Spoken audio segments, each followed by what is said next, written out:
হাই বন্ধুসকল, আপোনালোকক Assam update YouTube চেনেলটোলৈ স্বাগতম জনালোঁ। এমপ্লয়মেণ্ট এক্সচেঞ্জ ৰেজিষ্ট্ৰেশ্যন ৰি ৰেজিষ্ট্ৰেশ্যনৰ কথা কোৱা হৈছিল 29 ফেব্ৰুৱাৰী আগতে কৰিব লাগিব বুলি। এতিয়া আপোনালোকে 29 ফেব্ৰুৱাৰী আগত নকৰিলেও হ'ব, 29 ফেব্ৰুৱাৰী পাছত কৰিলেও হ'ব। এনেই হাবাথুৰি নাখাব।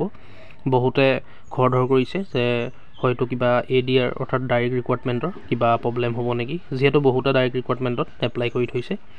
গতিকে আপোনালোকে ভিডিঅ'টো চাই থাকি মই আপোনালোকক প্ৰুফ দেখাম। মই যিহেতু এপ্লাই কৰিছিলোঁ, কেনেকৈ ক'লে কোনখন নটিচ আহিলে আমি ভিডিঅ'টোত সকলোখিনি কথা আলোচনা কৰিম। ভিডিঅ'টো শেষলৈকে চাই থাকিব, তেতিয়াহে বুজি পাব। ইচ্ছা কৰিলে আপোনালোকেও এপ্লাই কৰিব পাৰে। কেনেকৈ এপ্লাই কৰিব মই দেখুৱাই দিছোঁ। ইয়াত সেৱা সেতু বুলি যিকোনো এটা ব্ৰাউজাৰত আপোনালোকে টাইপ কৰিব, টাইপ কৰি চাৰ্চ কৰিব। ইয়াত ফাৰ্ষ্টতে যিটো অপশ্যন পাব সেৱা সেতু, তাত ক্লিক কৰিব। ক্লিক কৰাৰ পিছত এনেকুৱা এখন পেজ মুকলি হ'ব। ইয়াত আপোনালোকে ৰেজিষ্ট্ৰেশ্যন কৰিব লাগিব ফাৰ্ষ্ট। মই ভিডিঅ'ত দি থৈছোঁ কেনেকৈ ৰেজিষ্ট্ৰেশ্যন কৰিব। আপোনালোকে চেনেলটো ভিজিট কৰি চাই ল'ব। ইয়াত ফাৰ্ষ্টতে যিটো লগ ইন অপশ্যন আছে তাত ক্লিক কৰি লগ ইন কৰিব লাগিব। লগ ইন কৰি লওঁ। ইয়াৰ পিছত লগ ইন ৰেজিষ্টাৰ যিটো অপশ্যন আছে তাত ক্লিক কৰিব। যিসকলে ৰেজিষ্টাৰ কৰা নাই কৰি ল'ব, ভিডিঅ'টো চাই ল'ব চেনেলটো ভিজিট কৰি, মই অলৰেডি বনোৱা আছে। ইয়াৰ পিছত মোবাইল অপশ্যনটোত ক্লিক কৰিম। ক্লিক কৰাৰ পিছত মোবাইল নম্বৰটো দি লগ ইন কৰিম। যিহেতু মোবাইল নম্বৰটো সহজ একেবাৰে, মোবাইলত ক্লিক কৰি ইয়াত মোবাইল নম্বৰটো টাইপ কৰি পাছপৰ্টটো টাইপ কৰি বক্সটোত ৰাইট চিট নি পেলাই লগ ইন অপশ্যনটোত ক্লিক কৰিব। ক্লিক কৰাৰ লগে লগে এনেকুৱা এখন পেজ মুকলি হ'ব। ইয়াত এপ্লাই কৰিবলৈ হ'লে চাৰ্চ বটনত চাৰ্চ কৰিব লাগিব। ফাৰ্ষ্টতে এমপ্লয়মেণ্ট এক্সচেঞ্জ বুলি চাৰ্চ কৰিলেও হ'ব।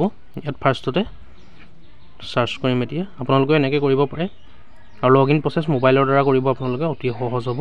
মই যিহেতু ভিডিঅ' বনোৱা আছে, আপোনালোকে খালি এবাৰ চাই ল'ব চেনেলটো ভিজিট কৰি, অতি সহজতে নিজৰ মোবাইলতে পাৰিব। এনেকৈ আপোনালোকে চাৰ্চ বাৰত চাৰ্চ কৰিব এমপ্লয়মেণ্ট বুলি লিখি দিব। এমপ্লয়মেণ্ট লিখাৰ লগে লগে কীবৰ্ডখনত আহি যাব। ইয়াত দেখিছে আপোনালোকে ৰেজিষ্ট্ৰেশ্যন কাৰ্ড এমপ্লয়মেণ্ট এক্সচেঞ্জ আপোনালোকে দেখিছে।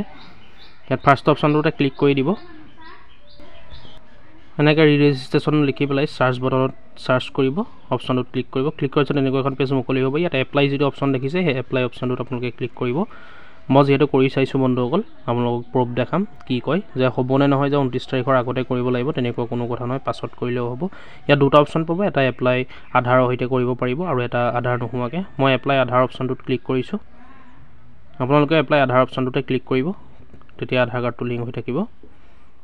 ক্লিক কৰিলোঁ। ক্লিক কৰাৰ পিছত ইয়াত দেখিছে আপোনালোকে এনেকৈ দেখুৱালে। ইয়াত দেখিছে আপোনালোকে এপ্লাই অপশ্যনটোত ক্লিক কৰাৰ লগে লগে এপ্লাই প্ৰচেছখিনি আহি যায় ফৰ্মখন ফিল আপ কৰিবলৈ, কিন্তু এইবাৰ এনেকৈ দেখুৱাইছে। দেখিলে আপোনালোকে it is for your kind information that the reregistration service in employment exchange will be an ongoing service এনেকৈ দেখুৱাইছে। তলত দেখিছে, মই অসমীয়াত ট্ৰেঞ্চলেট কৰি আপোনালোকক দেখাই দিছোঁ।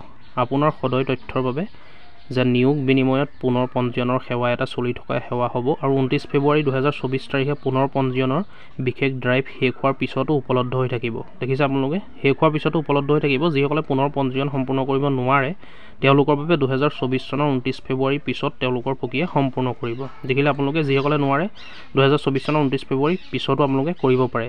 সেৱাটো ৰক্ষণাবেক্ষণৰ অধীনত আছে, অতি সোনকালে উপলব্ধ হ'ব। এতিয়ালৈকে উপলব্ধ হোৱা নাই, বন্ধ কৰি দিয়া হ'ল ৱেবছাইট, অতি সোনকালে আকৌ উপলব্ধ হ'ব। গতিকে ভিডিঅ'টো শ্বেয়াৰ কৰিব সকলোলৈ, যাতে সকলোৱে গম পায়, হতাশ নহয় যাতে।